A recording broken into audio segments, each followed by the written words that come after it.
एक तरफ पूरे घर में गृह प्रवेश की भागम भाग लगी हुई है और दूसरी तरफ इन महाराज के नखरे आसमान पर हैं। इन्होंने अंगूठा चूसते हुए सीधे जमीन पर ही आसन लगा दिया है। आज के ब्लॉग में होने वाला है फुल पारिवारिक धमाल, तो मिस मत करना। चलिए शुरू करते हैं।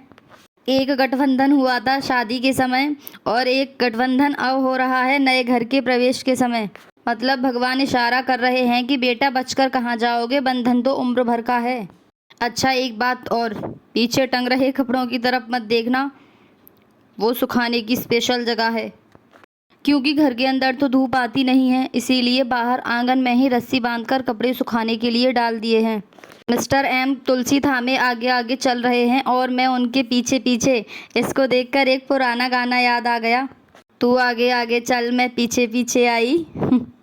नए घर में इससे परफेक्ट संस्कारी और नया अंदाज और क्या हो सकता है।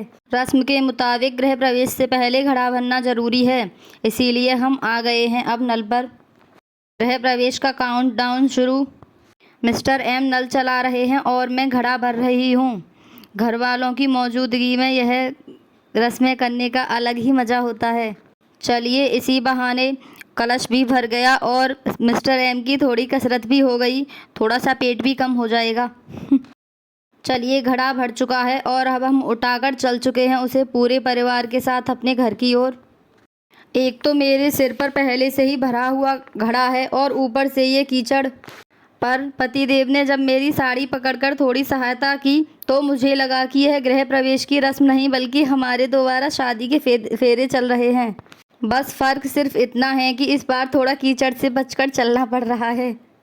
कीचड़ से बचते बचाते आखिरकार हम लोग अपने घर की ओर चल पड़े हैं।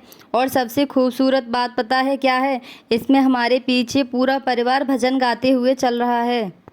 पूरे परिवार की रौनक के साथ हम बढ़ रहे हैं अपने नए आशियाने की ओर। अब हम पहुंच चुके हैं अपने घर के मुख्य दरवाजे पर और पीछे वो जो दिखाई दे रहा है वो अम्मा का पुराना घर है जो अभी टूटा है।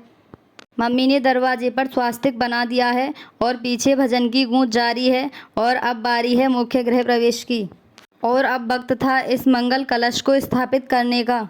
मम्मी ने पहले से ही परात में जौ तैयार कर रखे थे जिसके बीचों बीच हमें यह पानी से भरा हुआ कलश रखना था। कहते हैं ये रस्म हमेशा अन्न से भरपूर रखती है घर परिवार को। और पंडित जी पधार चुके हैं और अब बारी है पावन हवन की। इस प्रकार से हमारा गृह प्रवेश का कार्यक्रम संपन्न हुआ और हम निकल पड़ते हैं अपने रोहतक की ओर। गांव की यादें समेटकर अब हम निकलते हैं शहर की ओर। तो देखा कि हाईवे पर हमारा स्वागत किया एक तगड़े जाम ने। यहाँ पर गाड़ियाँ रेंग रही थीं और जहाँ तक नज़र जा रही थी वहाँ तक सिर्फ गाड़ियाँ ही गाड़ियाँ थीं।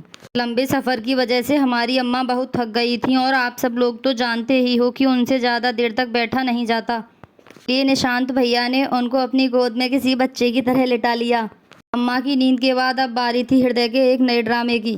भाई साहब ने ऐसा धमाका किया कि गाड़ी के अंदर की हवा ही बदल गई और हाईवे पर ही मैं और मिस्टर एम दोनों सफाई अभियान में जुट गए। गृह प्रवेश के इस ब्लॉग में आपको इतनी वैरायटी मिलेगी आपने कभी सोचा था।